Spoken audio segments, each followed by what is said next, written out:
নমস্কার, আপনারা দেখছেন রূপম টিভি। ভুয়ো ভোটার ধরতে মমতা বন্দ্যোপাধ্যায় নির্দেশ দিয়েছেন, আর সেই নির্দেশ মতো বিভিন্ন ওয়ার্ডে মানে গোটা পশ্চিমবাংলার বিভিন্ন ওয়ার্ডে কাউন্সিলর থেকে শুরু করে বড় বড় নেতারা নেমে পড়েছেন ভুয়ো ভোটার ধরতে।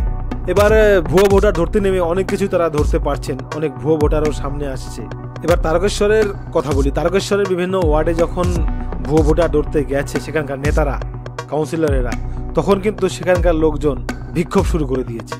তারকেশ্বরের যারা ওয়ার্ডের পৌরসভার যারা নাগরিক তারা ঘিরে ধরেছে সে সমস্ত নেতাদের। তাদের কথা মতো তারা যে ওয়ার্ডে থাকে সেই ওয়ার্ডের কাউন্সিলরকে তারা ভোটই দিতে পারে না, অন্য ওয়ার্ডের কাউন্সিলরদের তাদের ভোট দিতে হয়।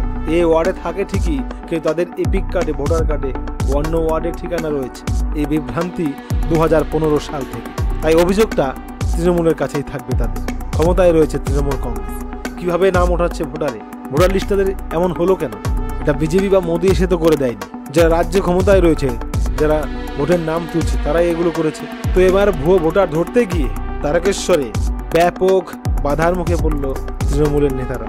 তো মমতা বন্দ্যোপাধ্যায় যে আদেশ দিয়েছেন সেটা পালন করতে গিয়ে বিভিন্ন সময়ে বিভিন্ন বাধার মুখে পড়তে হচ্ছে তৃণমূলের নেতাদের। তারকেশ্বরে ব্যাপক হাঙ্গামা।